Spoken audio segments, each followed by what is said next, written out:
Hoje eu achei que eu devia falar para vocês sobre a minha procedência, o lugar de onde eu vim. Porque a gente sempre vem de alguma coisa, de algum lugar, né? Claro que eu vim de um pai e de uma mãe que éramos jovens apaixonados, eu nasci quando os dois tinham 30 anos, mas isso aí eu não me lembro. Eu me lembro das primeiras coisas quando eu tinha 3 anos. Aquele ano que eu tinha 3 anos, eu lembro de tudo, do outono, do inverno, da primavera, do verão que veio em seguida. Lembro com detalhes essas coisas todas, né? A gente morava numa casinha pintada de cor creme, tinha um quarto com um berço e uma cama grande onde dormiam meus pais, e eu, uma sala, uma cozinha, um rancho lá fora. E milhões de coisas para quem está descobrindo a vida, milhões de detalhes, assim. Mas o primeiro de todos que eu lembro era um fogão de lenha que havia assim no canto da cozinha e aonde se ficava se esquentando um gato ruivo, assim, chamado Mimi. Foi o primeiro gato da minha vida. Então minha mãe ficava ensinando: ó, cuidado, quando ele balança o rabo ele tá brabo, não chega perto, ele pode te morder. Claro que quando a gente tem uma menininha de 3 anos, a gente quer proteger de todas as coisas, inclusive de um possível arranhado de gato, né? Então eu ficava louca para pegar o Mimi no colo, mas cumpria as determinações e ficava afastada, olhando de longe, assim. E aquele fogão trazia assim um conforto, trazia diversas coisas boas para casa, assim, né? Minha mãe, que vinha de uma cultura aqui mais próxima do mar, da cidade de Tijucas, ela gostava de algumas coisas que não eram comuns de serem comidas no Vale do Itajaí. Então, naquele fogão, ela botava lenha, fazia brasas. Quando as brasas eram assim, bem rubras, né, bem boas, ela pegava num garfo um pedacinho de carne seca e assava, né? Assava assim como ela gostava. Eu não gostava daquilo, mas ela gostava muito. Fazia um pirãozinho e comia com pirão. Era uma iguaria da terra dela, assim, né? E o Mimi ficava ali olhando confortavelmente e eu ficava olhando também. Essa é a lembrança mais remota de todas que eu tenho, né? Havia uma cachorra também chamada Diana. Tinha um rancho. Hoje em dia a gente diria que era uma edícula, mas naquele tempo não se conhecia essa palavra. Se dizia um rancho. Que era um rancho que servia para tudo. Servia para fazer uma festa, servia para assar churrasco, servia para todo tipo de coisa, inclusive para se manter uma cachorrinha morando nele, né?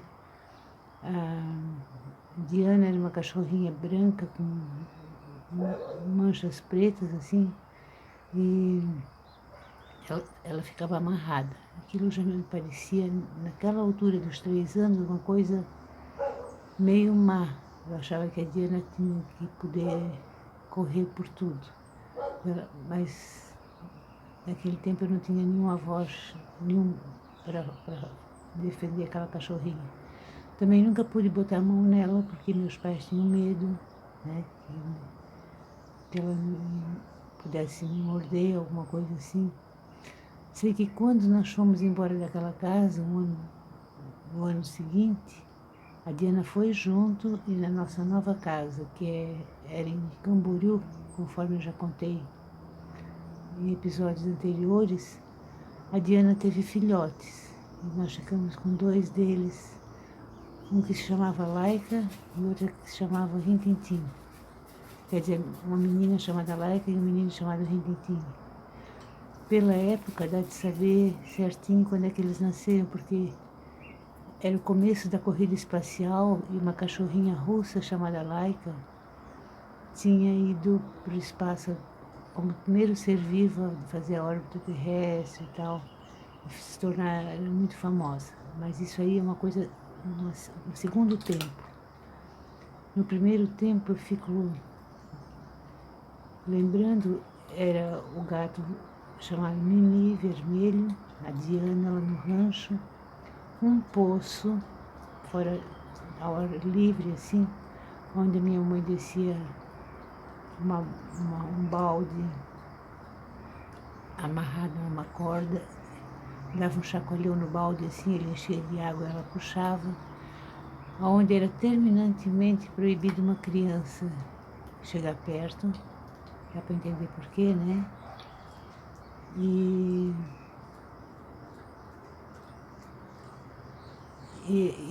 também nesse rancho tinha um lugar onde se tomava banho. Se puxava uma cortina verde e tinha um coxo onde se levava água quente do fogão, né, uma panela de água quente, você botava água fria junto e ali se fechava a cortina e ali as pessoas tomavam banho. Isso, não sei como eu tenho essas lembranças. Eu sei que eu lembro que quando chegou a primavera, os morros de um lado e do outro, do vale onde eu morava, assim, ficavam cheios de névoa, de dia, né, assim, era uma cerração que ia baixando conforme o sol ia subindo, e aquilo era inteiramente magnífico, e eu espiava aquilo de dentro de um lugar, assim, um quintal onde tinha morangos plantados. Era a coisa mais mágica que eu já tinha visto na vida. Também ali nessa casa eu me lembro do primeiro dia de São Nicolau, primeiro Natal, a minha mãe, um dia de verão debaixo do pé de jabuticaba, assim como se tivesse cansada, ofegante, como se ela tivesse engordado, é que ia nascer uma irmãzinha para mim, mas eu ainda não tinha consciência dessas coisas. Também do lado da casa tinha pé de jabuticaba, carregada sempre carregava, e a gente podia comer jabuticaba num pé grande de jabuticaba, um pé de pflaumen, que eu nem sei dizer em português o que é a pflaumen, é ameixa, mas era um tipo de ameixa que rara, assim. E era um pé muito velho, e ali no tronco desse pé era cheio de nós, nodosidades assim, e frestas e buraquinhos e tal. E eu sabia que eu ficava horas ali olhando para aquele tronco do pé de pflaumen,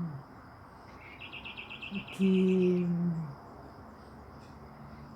ficava imaginando que ali tinha assim homenzinhos, fadinhas, anõezinhos que moravam naquelas reentrâncias todas. E eu podia imaginar como eles viviam, como as histórias deles, e também tinha aranhas de verdade, que faziam teias de verdade e pegavam insetos de verdade. Isso, nossa, era muito triste para mim ver quando os insetos eram pegados. Eu não tinha o que fazer, não tinha como salvá-los das aranhas pequenas, né? Então, o começo da minha vida vem daí, que já era uma vida onde eu ficava imaginando histórias para aqueles seres que moravam no tronco do pé de pflaumen, em suas cavernas escondidas para dentro do tronco que eu não podia ver, e onde havia um gato ruivo se esquentando no calor do fogão, e uma cachorrinha chamada Diana. Aí nasce a minha vida que eu me lembro. Hoje era só isso que eu queria contar. Tinha minha mãe, meu pai também. Meu pai trabalhava num clube onde aconteciam festas. No final das festas ele trazia para casa balões, essas lanternas chinesas, coisas assim que sobravam das festas, às vezes alguma guloseima que a gente nunca tinha visto. Então a gente acordava de manhã, aquelas coisas estavam em casa, era tudo muito mágico. Aí o Horta nasce daí. Deixe seu like se você gostou, se você não gostou, diga que não gostou. E se puder, se inscreva no canal, que é de graça, e vamos falando.